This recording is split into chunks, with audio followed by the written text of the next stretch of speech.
It's now my privilege to introduce my co-chair. I'm just going to share a little bit about how we met. We actually work for the same company, the University of Southern California, but it took us a trip to Ireland to finally meet in person at the One Retinoblastoma conference last year. I do have permission to share this story. We were getting coffee, and I walked up to her and said, "Hi, I'd like to introduce myself," said my name, started to say who I was, and she was like, "Oh, I know who you are." And I said, "Oh, well, I know who you are too." We sat next to each other, and she looked at me and said, "Is it bad that I have a Red Bull and a coffee?" And I said, "Only if there's vodka in your Red Bull." This was 7:30 in the morning.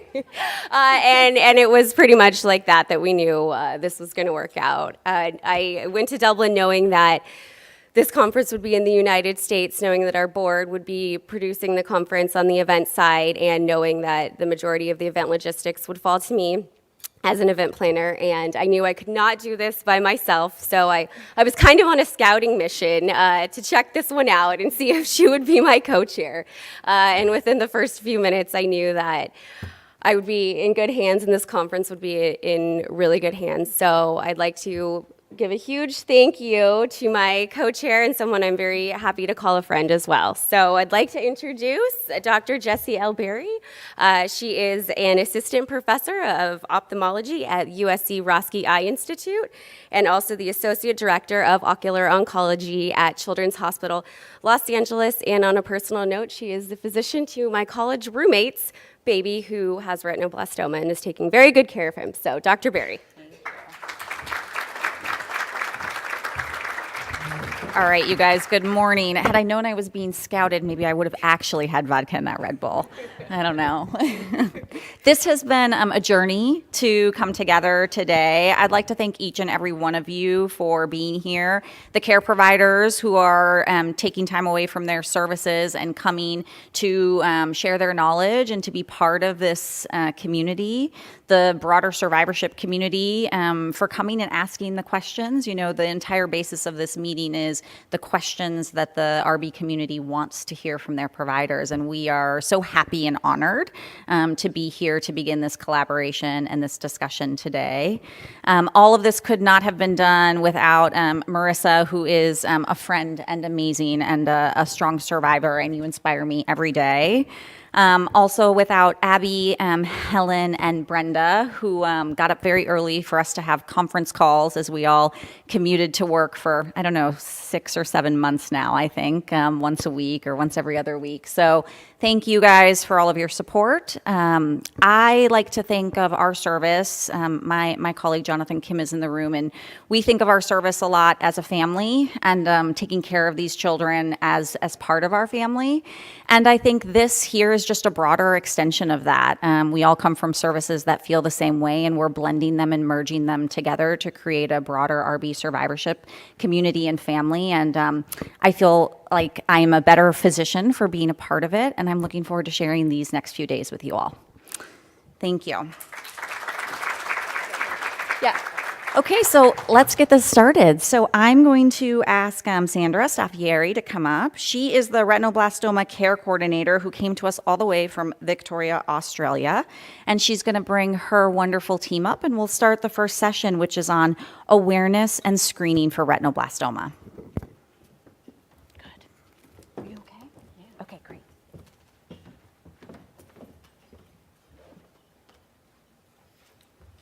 Okay. Can I have my slides up?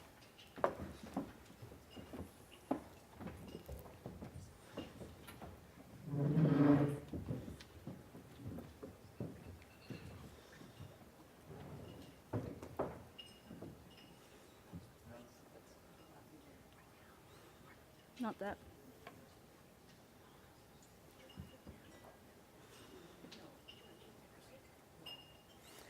Oh.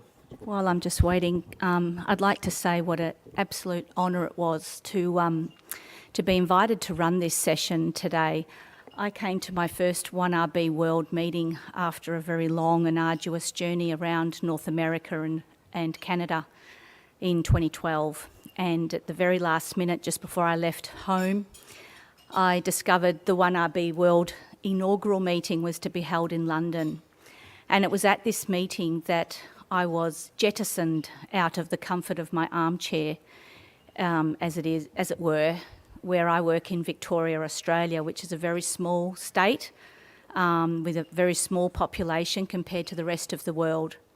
But it was at the 1RB World meeting that I realised that, you know, where I am stuck in my corner of the world, I was so blinkered by what's out there in terms of retinoblastoma.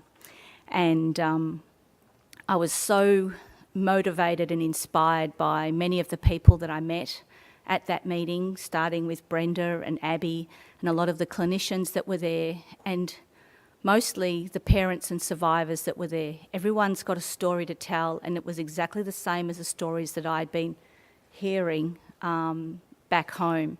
And I realised that the problems we were having, everyone else was having, and it was time for me to stop talking the talk and walking the walk. And I'd like to think that 5 years down the track, here I am leading a session on awareness. I'm currently undertaking a PhD on improving awareness of the signs of retinoblastoma in Australia, and hopefully that will translate and I can bring some of the skills I never expected I was going to develop, because it was more about getting an awareness program functioning in our country, but hopefully I can use some of those skills to improve the lives of children with retinoblastoma worldwide.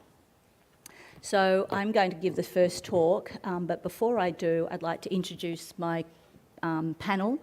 I have Dr. Katherine Paton, who is an ocular oncologist who comes to us from Vancouver, Canada. And she's going to be talking about screening in the developed world. And just because we have access to a lot of resources does not mean that it works very well all the time. And if you've had any opportunity to read some of the notes on the board out in the corridor there, you will recognise that delayed diagnosis in a developed country is also very significant. And that's going to be followed by a colleague of mine from Melbourne, Professor Michael Sullivan.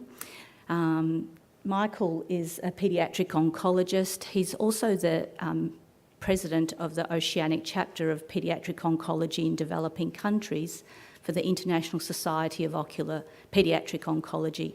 And I'm really excited that we're starting to work together to look at improving retinoblastoma care in the developing countries that are surrounding Australia.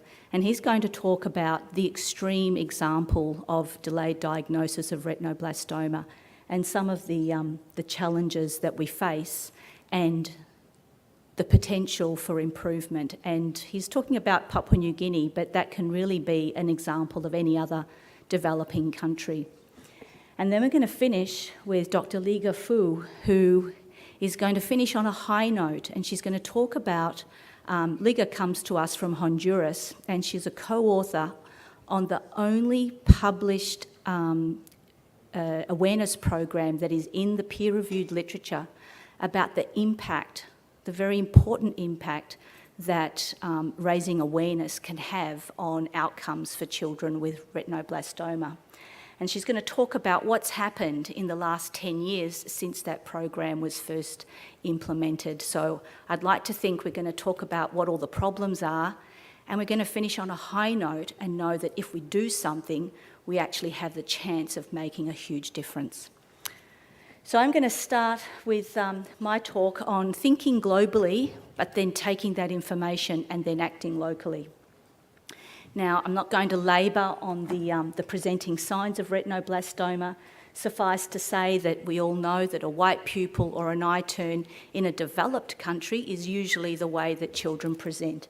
Sometimes they may present with a red or painful eye, or a change in the colour of the eye, or indeed the way parents describe leukocoria as well. But in a developing country, then we have a different set of presenting signs. It might include proptosis or a protruding eye.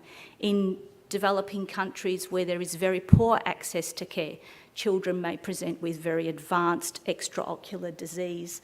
They may present with very red or painful eye as well.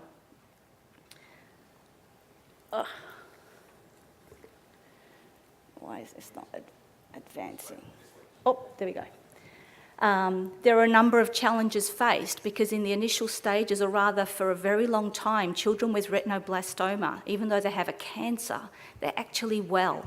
And the early signs of disease are exactly that. They're just signs, they're not symptoms. And with leukocoria, that can in fact be an artefact of photography. Technology, Photoshop, the red eye reduction function that's set to default on cameras are all working against us to try and improve diagnosis. Strabismus or an eye turn, that's actually a normal part of infant vision development, but it's only normal until around 3 or 4 months of age. But somehow there's this misinformation in the medical community even that it's normal for 12 months, 2 years, even 3 years, and waiting for children to grow out of strabismus when in fact it's something else more sinister that's lurking. There's a lack of knowledge and there's a misunderstanding, and I often say that misinformation is actually more dangerous than not knowing anything at all. And children in developed countries, they've got the added problems of access to healthcare, cultural issues that may preclude children being brought to health services, and the fact that they present with much more advanced disease, so the ability to cure these children is much more difficult. There we go.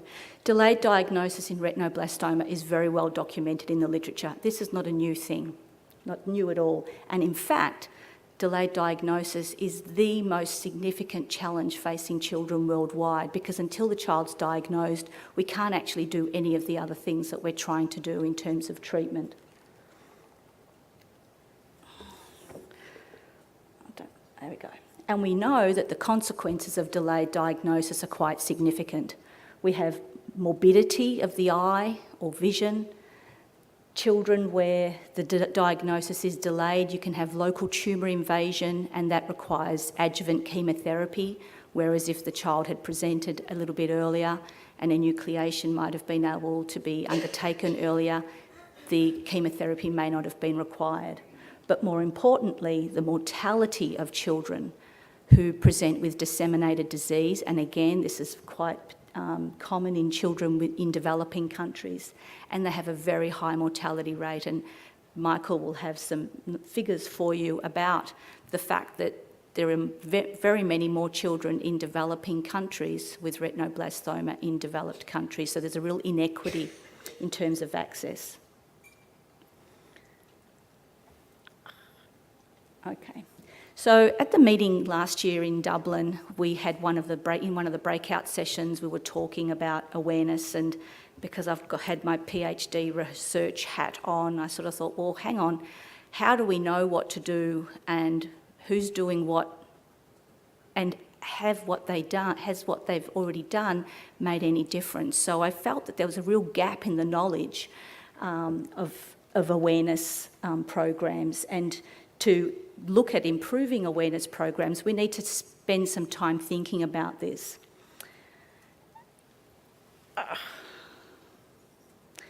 And this is where I was starting to be challenged to think about, we need to have a global approach, but then take all this information and then apply it locally in each of our countries. And just as is it important to look at what programs do work, I was also interested to know who's not doing anything, because I was the first one to put my hand up. As much as I've been banging on about early diagnosis, I've actually done nothing. Other than talking to health practitioners about the early signs, we really hadn't done anything in the way of awareness programs. So what I wanted to know was, if you're not doing anything, what's stopping you from doing any awareness programs in your country?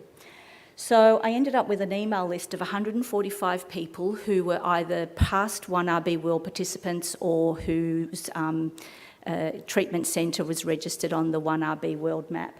28 emails were returned, and once I took that into account, the 28 completed surveys constituted just shy of a 24% return response rate. And there was a reasonably nice spread of participants around the world, which I was quite pleased with, who had participated in this survey. And the second question in the survey, the first one being, where do you come from, is how often have you... I think that's skipped. Oh, this thing is not working very well. Point it to the middle. Oh, to you. Oh, okay. Okay, all right, that's the problem. Fine, I'm not very technological, as you can see. So the awareness programs, when we look at the organisations, there was a reason in terms of frequency of programs. The UK and US, Canada were perhaps represented most commonly there, and Australia, Europe, South America, Asia and South Africa haven't been doing anything.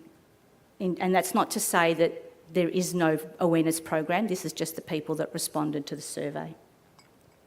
So in the last 10 years, how often has your organisation undertaken a retinoblastoma awareness programs? It was split a third, and a third. So a third have done nothing, a third 1 to 3 times, and a third more than 7 times. The description of the awareness programs could be very easily divided into awareness for parents. So the methods used were posters or postcards. Social media features quite highly, TV and radio, and putting information into child health book, and then looking at raising awareness of health practitioners. So lectures, participating in continuing education programs and conference presentation. And the one point I have to make about social media, I think it's been fantastic, but my point is that I think retinoblastoma is too important to rely on a parent stumbling across information on social media. I firmly believe that all parents are entitled and have the right worldwide to information from the minute their baby is born, not relying on whether they happen to see a poster in a hall or happen to receive something on their Facebook feed. But that's my little rant. Now, the types of organisations that are supporting awareness programs are listed here. Checked, Know the Glow in LA, Can Kids and the Iksha Foundation that's in India. The types of health practitioners that are being targeted with the awareness programs varied, which was interesting, and it was good to see that it's a multifaceted approach. And also what people found useful was linking their awareness with other programs, primarily vaccination program, which Liga will talk about later on, Childhood Cancer Days, RB Awareness Week and World Sight Days, so connecting awareness to something significant that got the community thinking. So the signs that people are highlighting in their awareness program was nearly an even split between leukocoria and strabismus. And I think it's really important that we don't forget strabismus, because strabismus is a very, very early sign, and it's often there even before leukocoria appears. And in fact, that was one of the things that I started thinking about before I was involved with the 1RB World community, is when I'd meet a new family, they would present with leukocoria, but they'll describe strabismus had been there for many months or even years before they actually came, and that's simply because they were waiting for the strabismus to go away. But other signs that I didn't include in the survey, and I suppose this is where perhaps I could alter the survey a little bit now, is to include whether people are looking at promoting the other early signs or other signs of retinoblastoma in their programs. The other important thing about our programs is whether we can measure the impact, because it is by measuring the impact that we can leverage on this to justify to all and sundry who are not present here today that awareness programs for children with retinoblastoma are actually necessary. And as mentioned, Dr. Fu and her co-authors were the only ones to have published retinoblastoma awareness campaign from 2007 until July of this year. There's a new paper out by Posner and co-workers in the UK, and they looked at a lag time in retinoblastoma, and they've intimated that the improvement in lag time is a result of a real push to improving awareness through their checked organisation. but it's not quite as clear-cut as the Leander and co-workers paper. So in terms of funding, you won't be surprised that for some respondents there was none. I thought it was interesting that one person funded the awareness themselves, which is not surprising to me at all. Charitable organisations certainly, and government collaborations are where we need to be looking to fund these programs, because we need to have sustainable programs. Of course, everybody's happy to share their information and resources, and likewise people are keen to receive more information about RB awareness programs so that they can use it in their country. And how this is the one slide that I think gives us a lot of information about where we go to from here. What were the challenges that are experienced in trying to deliver, or reasons for not delivering awareness programs in their centre? Funding is top of the list. Then we're looking at social and cultural issues. The fact that retinoblastoma is rare. Well, it's rare until it affects someone you know. Resources, the human and the enthusiasm that's required. And knowing that programs need to be consistent and sustainable. You can't just run a program once. It needs to have sustainability to have any long ongoing impact. And the ignorance of the health profession, I thought, was also an interesting point that was made in terms of medical health professionals, both primary care professionals and allied health, not really appreciating that the very early signs, whilst most often it will be nothing, sometimes it will be something, and trying to change that mindset that it's important, that they need to look, because if you actually look, you're not going to miss retinoblastoma at all. And they need to listen to the parents, and if the parents say there's something wrong, there's something wrong.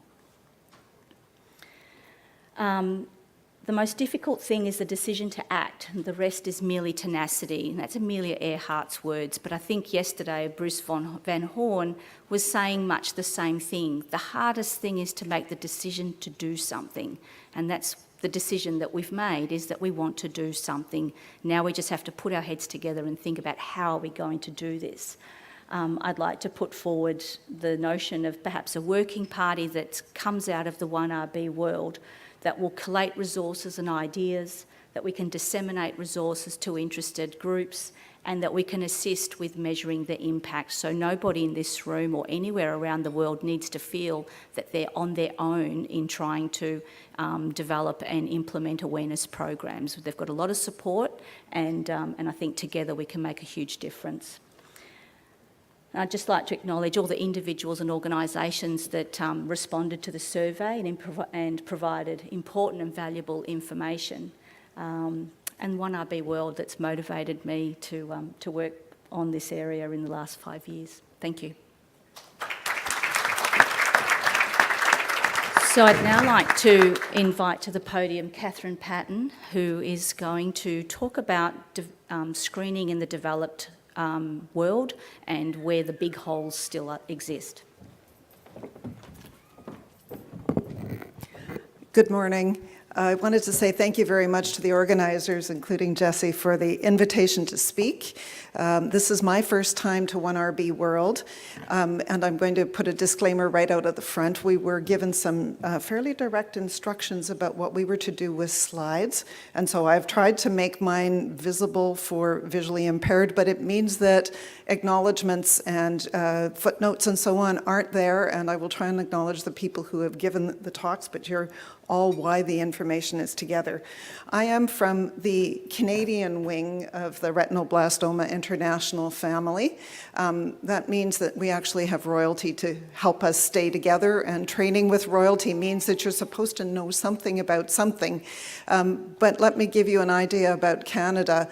We're a big land mass with a relatively small population, and most people live within 100 miles of the American border.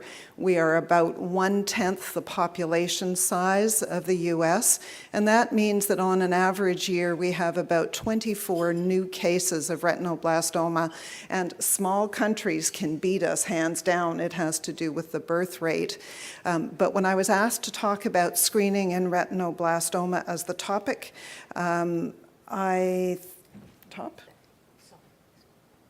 I thought about what it is we're trying to accomplish and what does screening mean, and I wanted to talk about closing the gap, because I hope that's where we're going, and I really hope that's what people coming together, the survivors, the families, and the scientists and clinicians to do what you need us to do will accomplish. So I'm hoping that our long-range goal is to eliminate RB, and we can all agree on that. But everybody knows that's a big job, and big jobs need little pieces. So I think that the current international goal may be eliminating RB death, trying to eliminate the late presentations or the mistakes, misunderstandings, delays during care that lead to the death rate.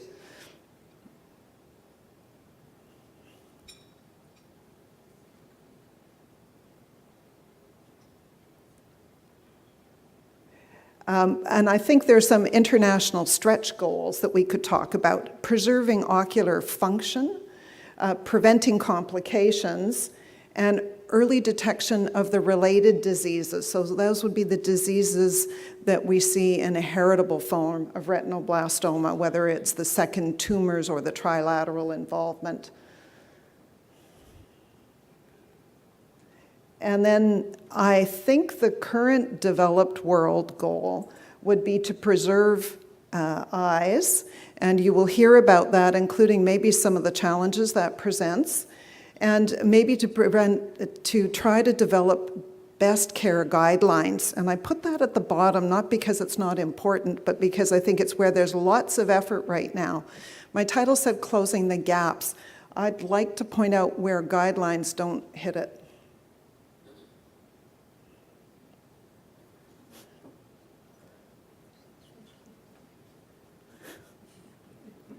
And this slide is a family I take care of. Almost all of you in the room would recognize what this is about. I met this young child pre-partum and had known the dad for many years. He was cared for by somebody who taught me. And he is one of the group where you have clear expectations, a known case of bilateral retinoblastoma, and the expectation the child could be involved. And in fact, despite delaying child rearing and finding a fabulous partner, they rolled the dice exactly once and got a child with bilateral retinoblastoma.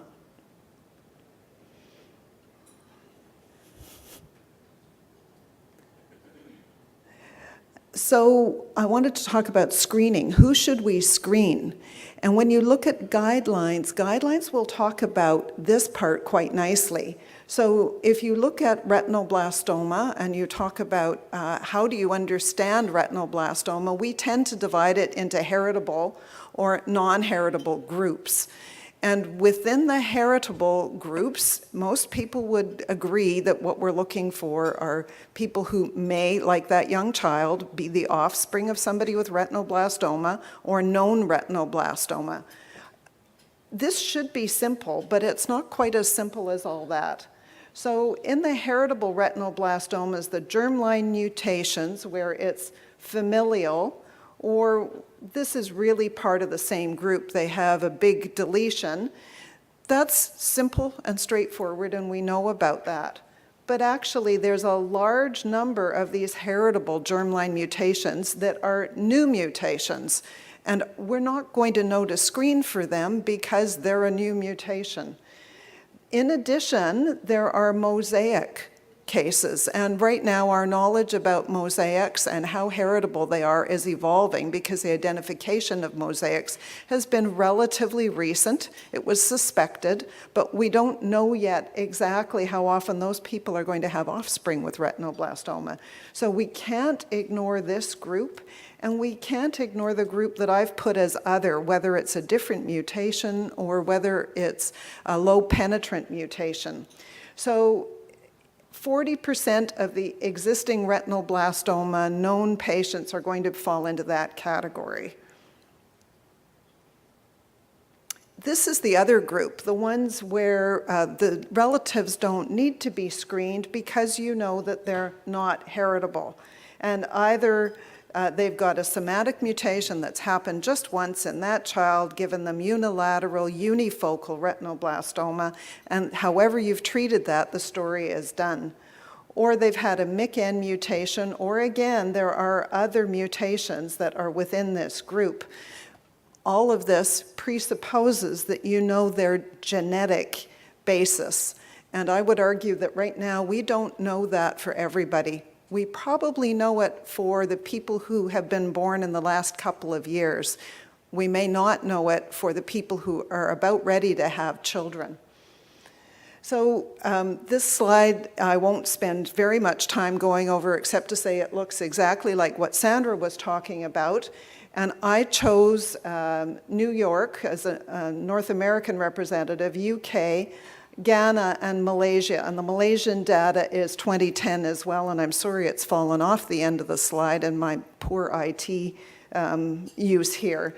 But the white reflex, or leukocoria, is only about 50% of the ones that are identified in developed world countries. It was 87% here and 72% here.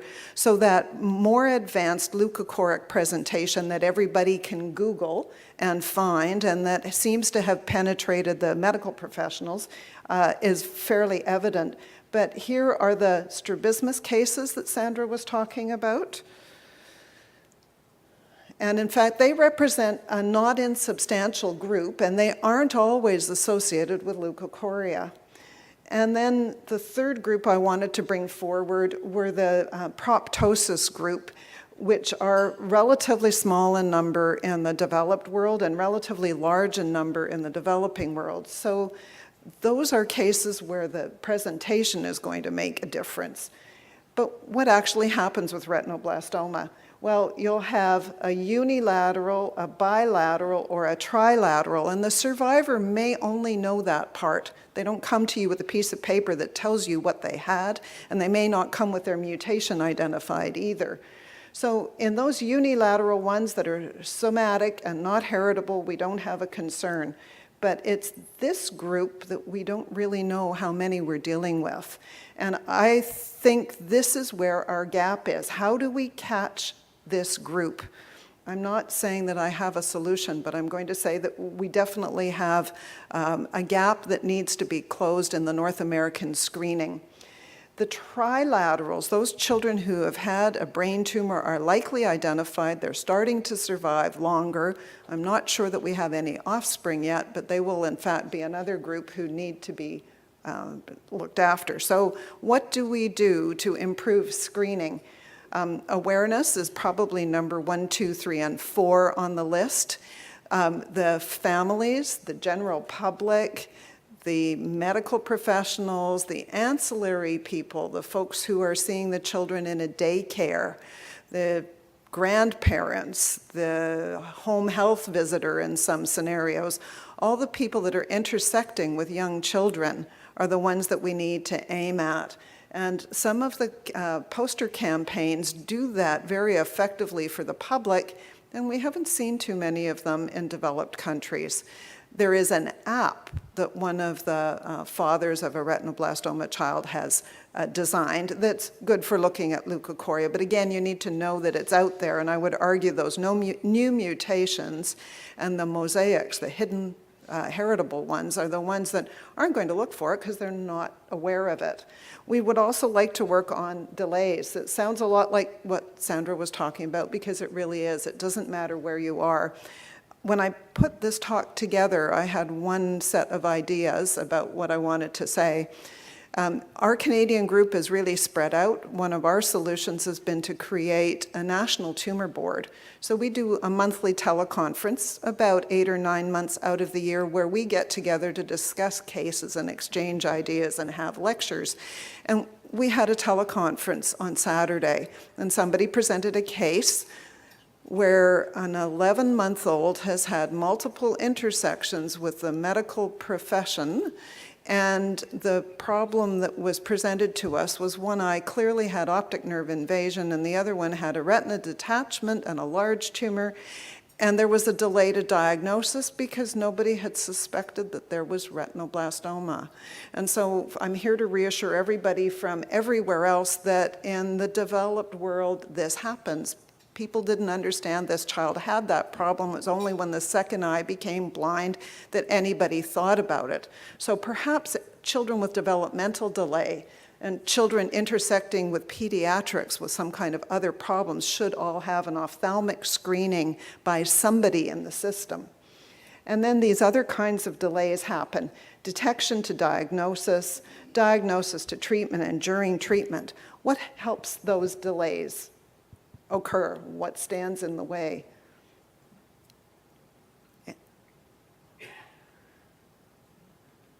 Recognizing it.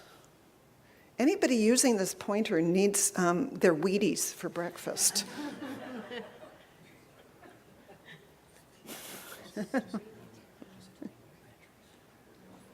Can you make that go forward by one? Thank you.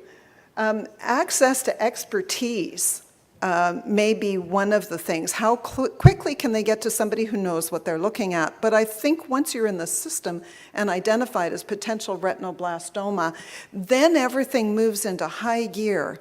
And for some families, that's a shock. After 6 months of complaining, or 3 months of complaining, or 2 years of being uncertain, all of a sudden everything's in high gear. What happened? What happened was somebody recognized what was going on. The papers that were quoted earlier and several other papers in developed world definitely identify socioeconomic status. One good paper by Judith Kingston and a group out of the UK, another paper by David Abramson and his group looked at this in developed places.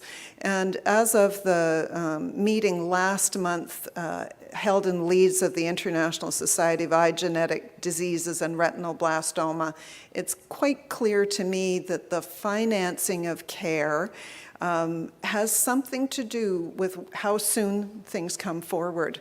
It's probably not very nice to talk about it. We don't want to talk about, thank you, about the fact that maybe money has an impact, but somehow it does. And whether that's on awareness or how the family and child access care, it's a very definite effect in how children are cared for and how fast they come to treatment.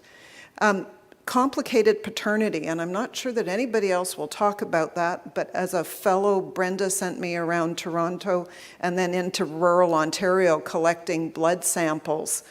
Putative paternity is the terminology that's sometimes used. So sometimes you don't know that who's the father is actually the father, and the genetics gets a little bit complicated. And unless you have the genetics, you may not know.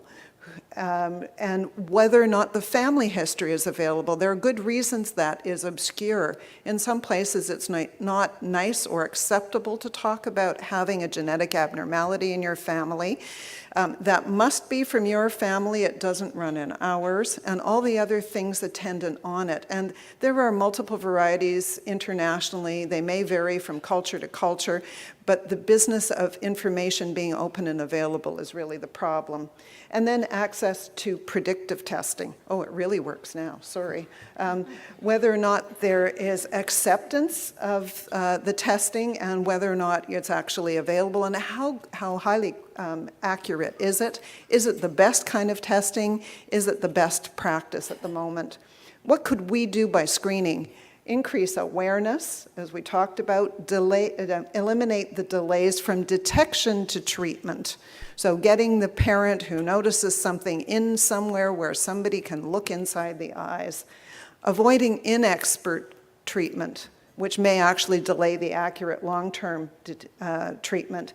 And then earlier detection. So the guidelines that are coming out are often aimed at screening the groups we talked about. And at this point, I want to bring to attention 2 sets of guidelines. There was a set written by the American Children's Cancer Research Group that aims at screening, and Alison Scallett was on that group. And then that was included with a neuroblastoma group trying to talk about what you do for genetic tumors. There is also, through the American Association of Ocular Oncology and Pathology, a group that called themselves the Retinoblastoma Screening Consensus Group. And most of the members of this group are here in this room. So Alison Scallett, Dan Gombos, Brenda Galley, Carol Shields, Brian Marr, Sharon Plon, and Patricia Chavez Barrios. And this group has put together lovely screening guidelines that are currently in press and that will show you, based on whether what the family history is, what the genetic knowledge is, whether tumor was available or only blood, who needs to be screened, how they should be screened, do they go to an EUA or simply an office exam, and how frequently. There were very lovely charts. I chose not to include them because their work's not actually published yet, but it will be out soon. That will hit all the ones we know about. What it won't help us with are the unidentified who are hiding in our communities that maybe we treated, or maybe they were in our treatment group before by somebody prior to us. And in this day and age, when people are mobile, they move across the town, they move across the states, they move across countries and international boundaries, that kind of information may not be so easily accessible. So my question there was, what is the limit? We're not going to be able to screen those new mutation cases because we don't know to look for them. They will still occur. So our screening is going to be for the leukocoria, the strabismus, the glaucoma, to make sure the general population with new mutations gets in. And this is a nice example of a young child who had a totally quiet eye and was the survivor of the Syrian conflict and a new immigrant to our community whose father had been lost in the conflict, who had all kinds of social distress. A smart optometrist recognized the tiny spots over here. She didn't even have strabismus, although it may look a bit like this here. And she had high-risk retinoblastoma. We will not stop these new mutations. It was unifocal, unilateral, non-heritable, and those are going to continue. But as soon as it was identified, it got to care. So my conclusions were we need timely screening for the relatives of high and medium risk, and we need to figure out who those relatives are. Suspect leukocoria, suspect strabismus, and then any kind of early developmental delay and visual delay, and the new guidelines we talked about. So I hope I've identified who. I haven't identified how often and by whom, because I think that's still open to question. Thank you very much for your attention.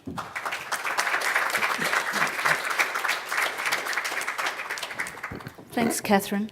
I'd like now to invite Michael Sullivan to the podium to talk about, as I mentioned, the most extreme end of the delayed diagnosis spectrum.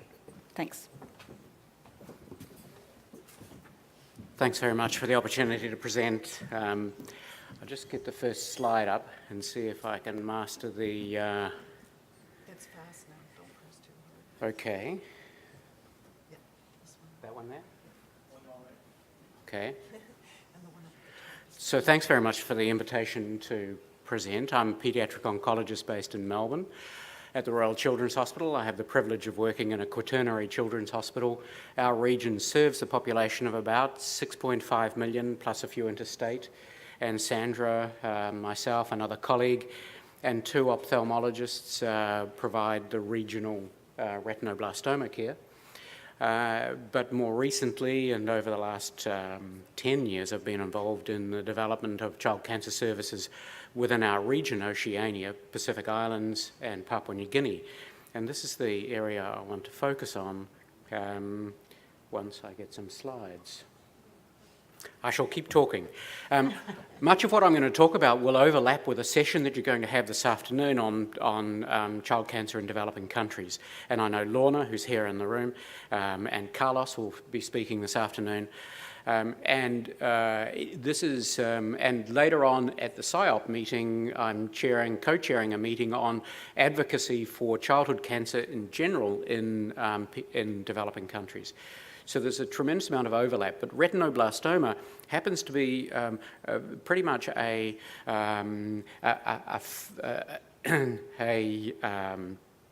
a good marker and a early disease for the development of child cancer services in developing countries. And I still don't have my slides.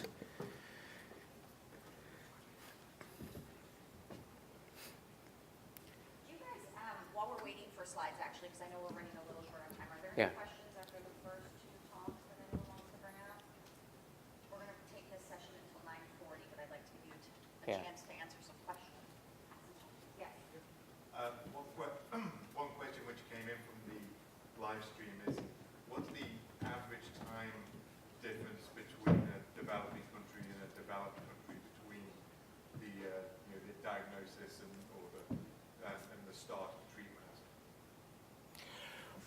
Well, I can, and it would be interesting to see what Lorna would say to that, is in the setting within Oceania, and I'll give you an example of what we're seeing in Oceania. The key countries that we have in Oceania being East Timor, Papua New Guinea, and the Pacific Islands. Now, most of those cases are presenting very late. In my time, I've been involved in the development of the Papua New Guinea child cancer services over the last 4 years. We are yet to see a child present with leukorrhea, okay? Or strabismus. We don't see it. They all present with very large tumours, proptosed, massive disease outside the globe, disease involving the base of the brain, etc. So these children present late. They're often 4 or 5 years of age. They are not infants. They don't have leukorrhea. So there's a very big difference in spectrum. Lorna, perhaps you would agree with that's what you see as well.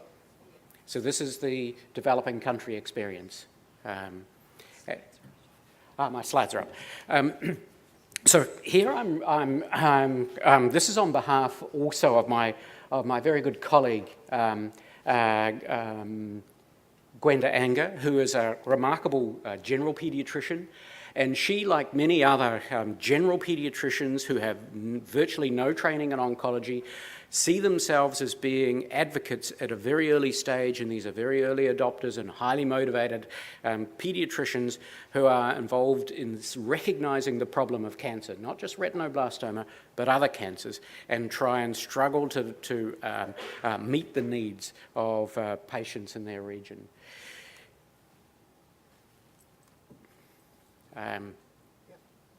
Okay. Sorry, I'm just a little out of the flow yet until I get the technology flowing here, but I'll get the speed up in a moment, so don't worry. So what's the issue? In Oceania, and I'll show you a slide of Oceania in a moment, is like other areas of the developing world, is as the general health of the child population improves, cancer begins to emerge as one of the most common causes of death in childhood. You don't see it when it's mixed in with all other causes of diseases, but as soon as the child death rate starts to fall, the child death rate before the age of 5 starts to fall, cancer starts to emerge. However, the facilities, resources, skills needed to meet the emerging demand for children and adults with cancer in many regions currently does not exist. To address this, Carlos and a number of us have written a major paper on what's going to be required to achieve a cure for all children with cancer, including retinoblastoma in the future. And when you look at a map of the world, next slide please, a map of the world, you can see that across the globe, this is the sort of the proportions and frequency of childhood cancer. In North America, only 5.2% of the world's population, or of the 5.2% of children diagnosed with cancer come from North America. So, whereas the majority of children diagnosed with cancer will come from these regions around here. We talk about 80% of children internationally having, or the cure rate of children in high-income countries is about 80%. However, for 80% of the world's population, the cure rate is less than 20% for all range of cancers. In response to this, SIOP, and I'm the Oceania president for SIOP, has taken a strong advocacy view on supporting the development of child cancer services. And retinoblastoma is one of the lead diseases in this because of the nature of the way it presents and the relative simplicity of its treatment if detected early. This is Oceania. Now, I'm like a Canadian working in the United States. I'm a New Zealander working in Australia. So when they say, where are you from and where you live, I put, of course, New Zealand, but I work in Melbourne at the Royal Children's Hospital. Australia, because of its size, which is the size of the United States, makes other countries look a little small. However, Papua New Guinea is the same size as Germany. It's bigger than Poland, it's bigger than Sweden, bigger than Norway. This is Papua New Guinea here. Across the Pacific Islands, we've got 12 countries across the Pacific Islands spread across this enormous Pacific region. The total population within this region here is about 11 million. There is not a single radiation oncology machine or service within this entire region for 11 million people. And 5 of these countries are in the least developed countries globally. When we look on the next slide, again, this is a slide just to show something about the population. Papua New Guinea is a population of about 8 million people. About 2.8 million of those are children under the age of 15. We would be expecting to see about 370 new cases of cancer in children diagnosed per year. We currently see less than 40. So where are they? These are children out there. There are 200 or 300 children beyond our reach. We don't see them. Similarly, in East Timor, where we've got a program developed over the last 2 years, we're expecting to see about 75 children per year, and currently diagnosed about 15. In the most developed region, we're expecting about 45 cases per year. The actual diagnoses are about 20. And over the whole region, we think we should be seeing around 500 new cases of cancer in children per year of all diagnoses. Currently, less than 100 are being diagnosed. So within this region, many children are not being ever seen or diagnosed and are dying of cancer without a diagnosis, without palliative care, without access to appropriate treatment. So this is Papua New Guinea. As I say, a size larger than Canada, larger than Poland, population of around 8 million. And these are just the basic statistics here. About 36% of the population under the age of 15. The maternal and newborn mortality is falling. The mortality in children under the age of 5 is falling. Malaria and HIV remain major problems. Most of the population is centred around these areas here, but 80% of the population is rural.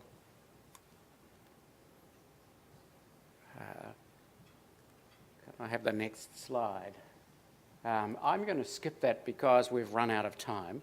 So I'm going to just go on to say that over the last 3 to 4 years, prior to 2014, childhood cancer was very ad hoc. There was no structure, there was no services development, etc. And this is quite common in many developing regions.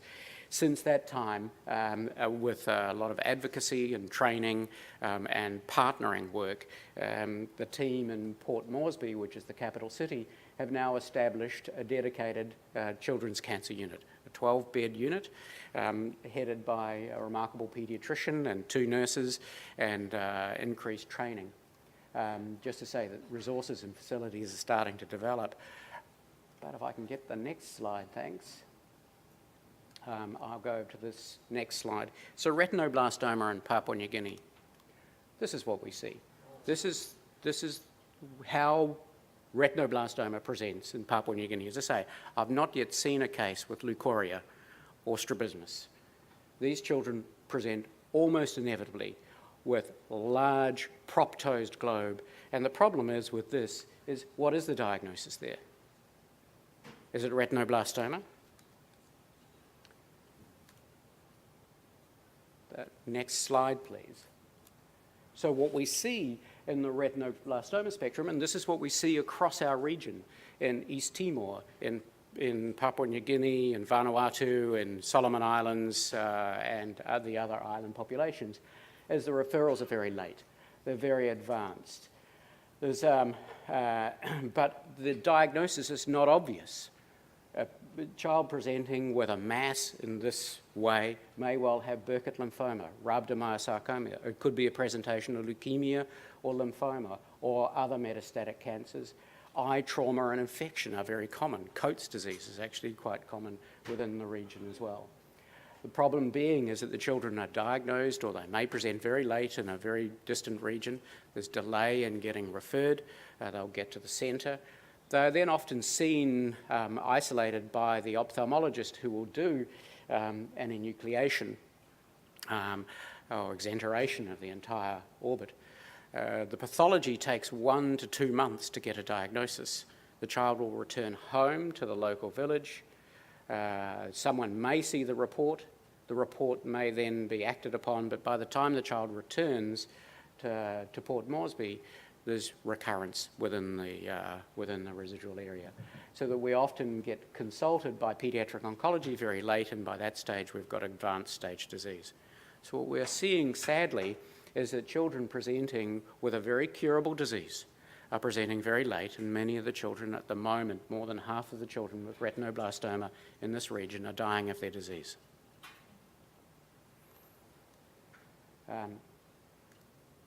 Next slide. So what can we do about it? This is about raising awareness and advocacy. And advocacy comes in a number of different forms. And our perspective on this is to look at advocacy within the healthcare sector.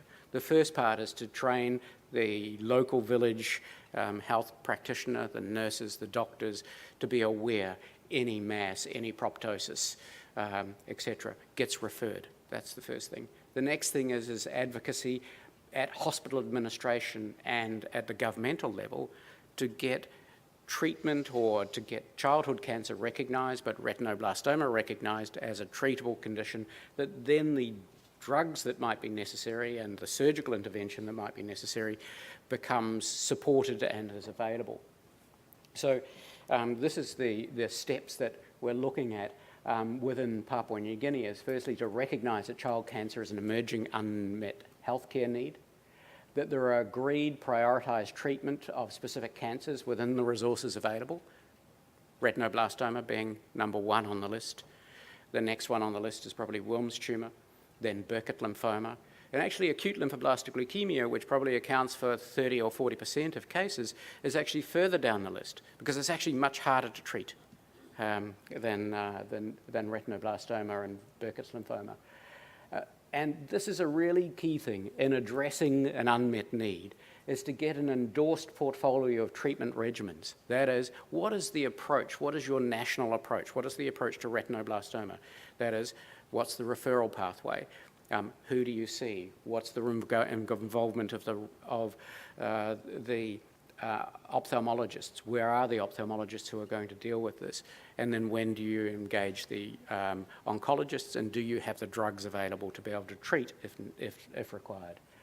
And the other key things are to advocate getting access to essential chemotherapy medicines and develop a national child action plan. All of these things involve awareness and advocacy and a lot of hard work. So what we're actually doing, I'm going to skip some of these slides. I want to get to my last slide. Sandra and myself are working with our colleagues in Papua New Guinea to try and develop a national retinoblastoma plan. So the retinoblastoma plan will be based on, firstly, some early warning signs to try and adapt early warning signs posters. There are a lot of different sorts out.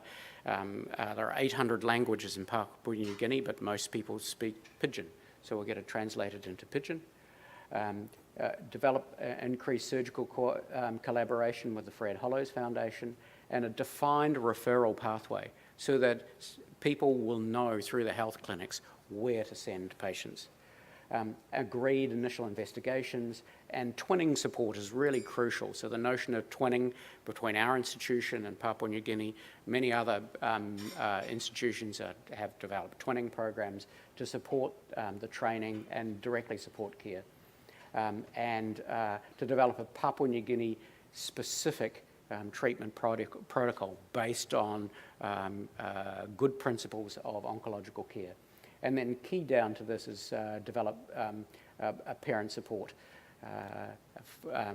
overall. So in our region, Papua New Guinea, East Timor, and the Pacific Islands, retinoblastoma represents an enormous challenge.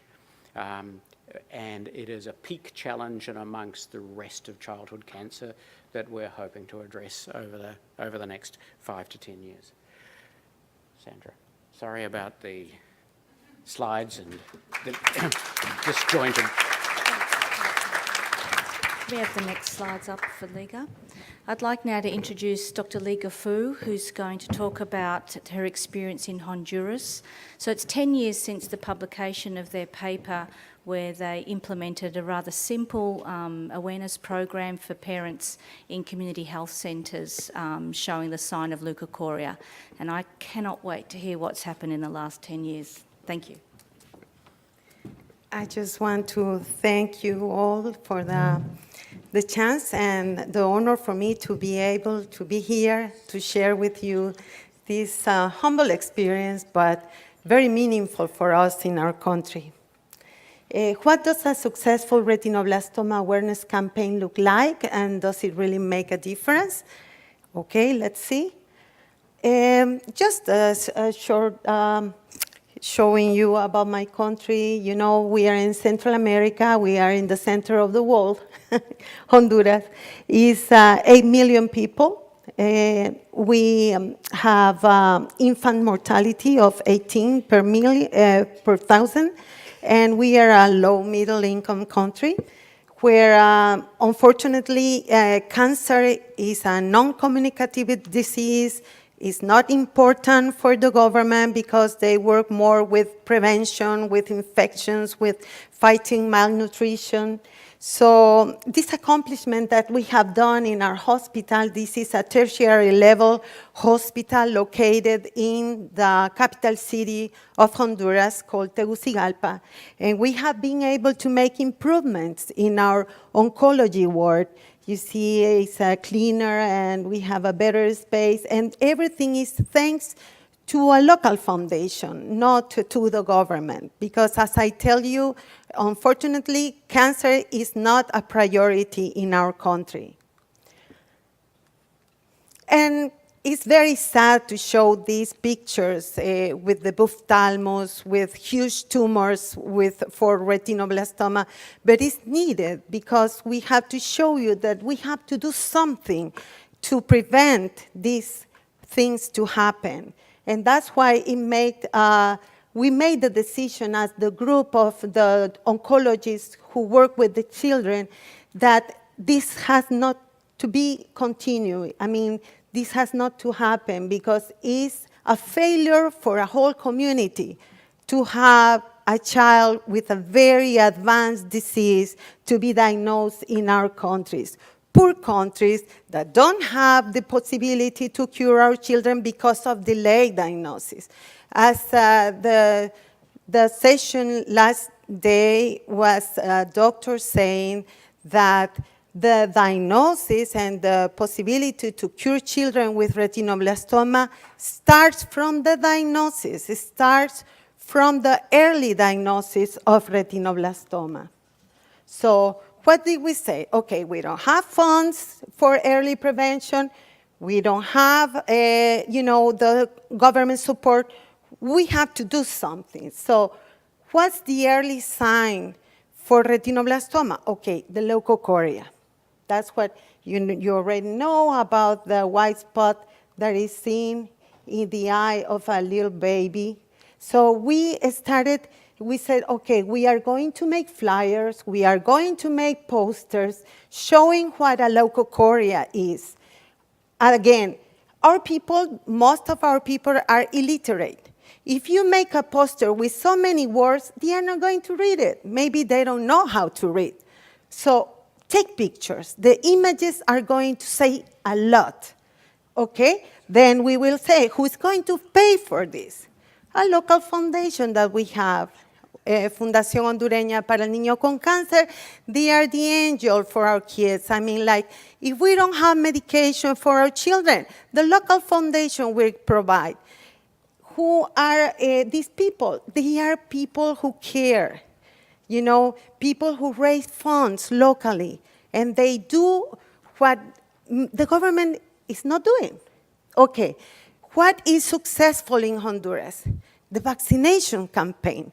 It is paid by the government. During that year, every year, they mobilize people who work with the government to go and give the vaccination to all our children. Honduras is a country that is very successful with this activity for prevention of the infectious disease. So every year, they mobilize all the employees to go to all the country and do the vaccination. And that is funds already available for them. What did we do? Okay, let's get together with these people who organize that and just ask them if they let us distribute the posters and the flyers to the parents who come for their yearly vaccination for the kids. So we have access to the families who comes with their children less than 5 years of age, and that's so great because the children who happen to have retinoblastoma are in a very early ages. So we will have access and we will have the opportunity to educate these families and show them what a leukocoria is. And we started doing this in the 2003 until today because it has become a permanent activity to distribute these educational cheap flyers and put posters in the health centers to be able to educate our people about what a leukocoria is and what can mean a cancer, an eye cancer.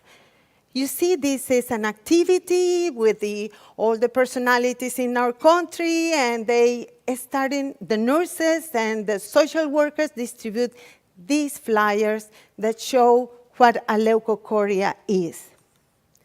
And since we started doing that, we no longer see all these huge masses that were referred to our unit.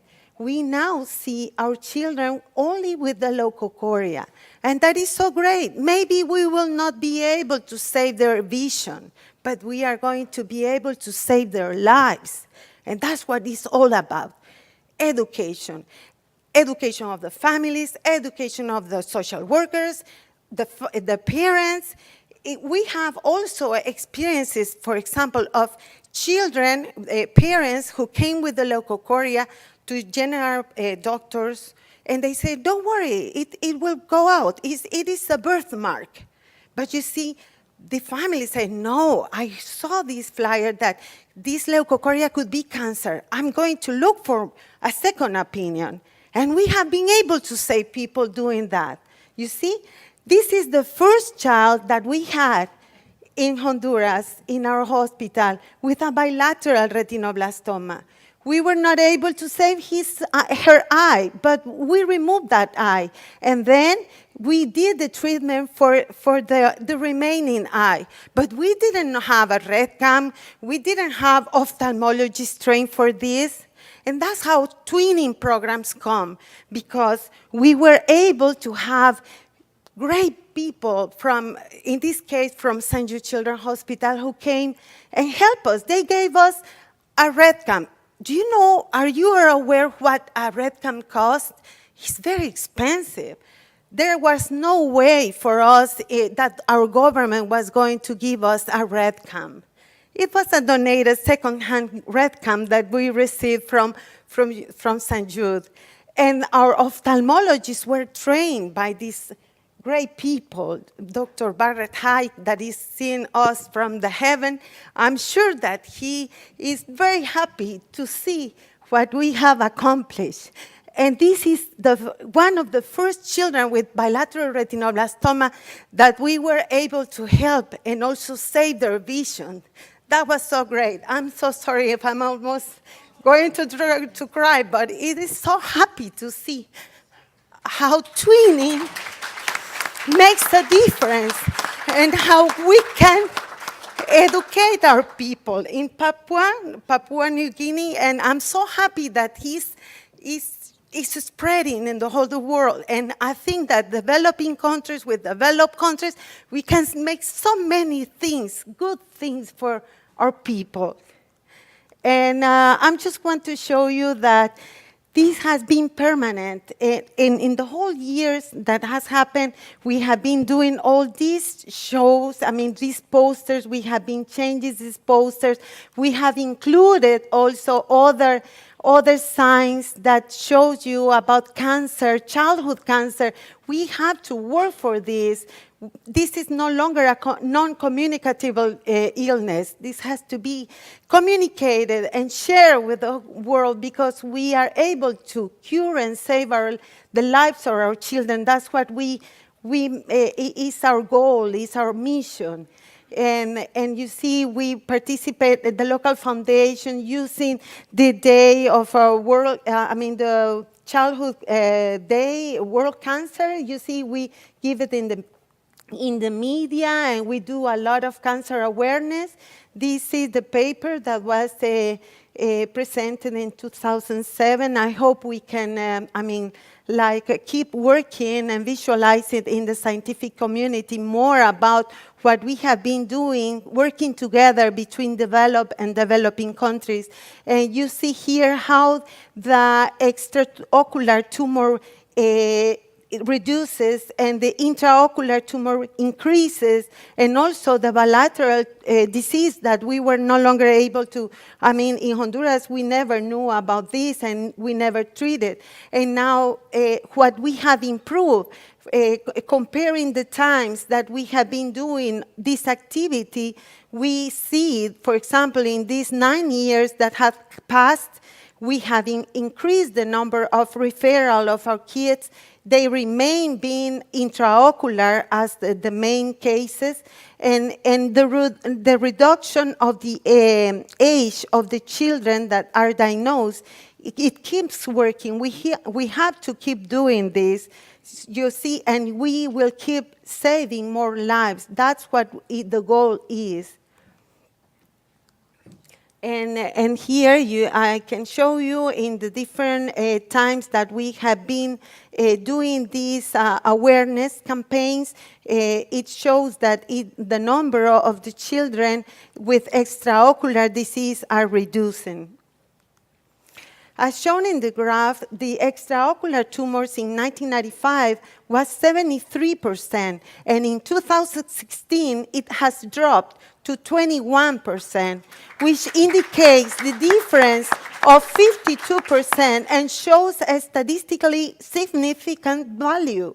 Actually, the probability to diagnose a case of extraocular retinoblastoma is 10 times less, which means that earlier stage diagnosis has improved. The efforts to treat patients with bilateral retinoblastoma to save vision is now available in Honduras. The abandonment of treatment, loss of follow-up, and the treatment refusal continue to be a serious problem for us. But since the educational awareness campaign started, the rates of such events are decreasing. In recent years, retinoblastoma's mortality rate in Honduras has decreased 50%, and the overall survival rate after 10 years is 83%. And we conclude that a continuous educational campaign has made a difference in the diagnosis of retinoblastoma in Honduras. And I thank you all for looking at my presentation, and I hope that we can keep working together for our children of the world. Thank you very much. I wish I had a microphone, because I would just drop it, because that's what we need to do right now. Thank you, Liga. There's the example. We know we can do it. It just takes enthusiasm and effort, coordination. We've got the enthusiasm in this team, in this room right now, and we just have to do it. No more talking, we have to do it.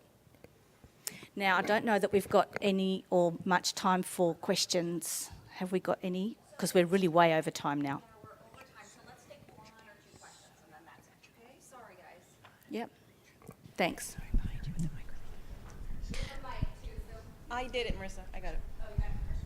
Okay, so in the developed and developing countries, what does the stigma around disability, like how does that factor into getting these patients to present at all? Does that affect like what happens with screening?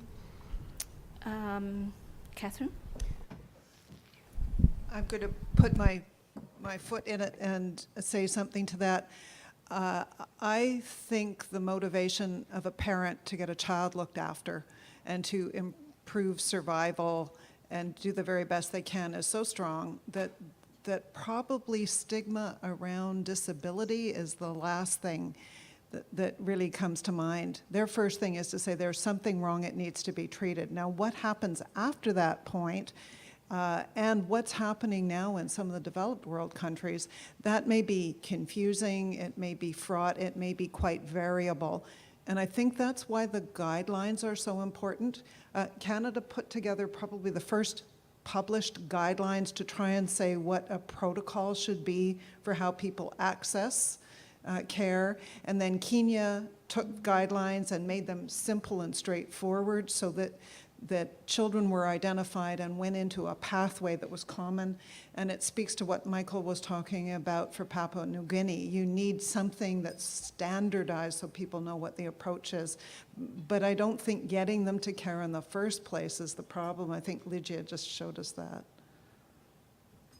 Liga, do you want to speak about developing countries? Is that an issue, do you think, why parents perhaps don't present? Because of the worry of a disability? No, I mean, in developing countries, for example, in Honduras, it's not a problem like a stigma. This is a matter of life or death, you know what I mean? It's like the families, they need to be informed, the people, all the community need to have the information and the access for the treatment for the kids, because it's a matter of, it's like a right. It's a right for the families to have access, to have the right diagnosis, to have the diagnosis on time, and you see that there is not like a stigma.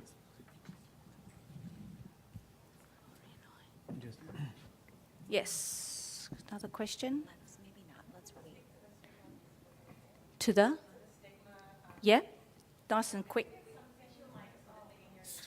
Nice and quick, that'll be the last question. What we'll do is if, during the break, if anyone wants to come and speak to any one of the speakers, come and see us. We've got 2 more days, or 2 days to talk about all of this, and there will be some discussion about screening and awareness in breakouts. Just to follow up on that, the comment about the stigma, etc. I think my experience in Papua New Guinea and also in East Timor is in the population there is no notion about what cancer actually is. When most sickness is infection or events that cause you go to hospital are trauma, the actual notion that you may have something growing within inside you that is a malignancy that can spread is a really doesn't belong in the sort of cultural sort of understanding of disease process. So if you've got a growth, it's growing there because it's probably an infection, which in most cases it likely is. And so to explain to a family about the notion of cancer when there's no sort of mental construct in your society about malignancy, it's actually a real challenge. And we've encountered that in a number of settings. I just wanted to say that my group in Toronto has actually worked not only in Toronto but also in Kenya with colleagues at the University of Nairobi to try to tease out this issue of stigma and where it affects families and how. Something we hear a lot from the medical side is the stigma of having an eye removed causes treatment abandonment sometimes. In Kenya, what we've seen is having the availability of artificial eyes has made parents feel at ease that now we have a solution to help the child as they grow to fit in with peers. But some qualitative research we're doing now both in Canada and Kenya, and that's when I say qualitative research, that is things like hosting discussions with families to hear from them about their lived experience and try to identify patterns that come up consistently. What we're seeing is that there may be, in Toronto, we heard that sometimes people in the social circle don't know how to act around someone with cancer. And so could we maybe as the medical community provide some sort of education for that wider social circle? In Kenya, we find there's a stigma because maybe the society doesn't understand cancer as well and they think it's a curse. So we need to, first of all, figure out what these issues are and then together try to address them in new ways. And I don't know that we've figured that out yet. All right, you guys, thank you. I'd like to thank Sandra, Kate, Michael, and Lihia for starting us off today. You guys were very passionate and I love it, so thank you.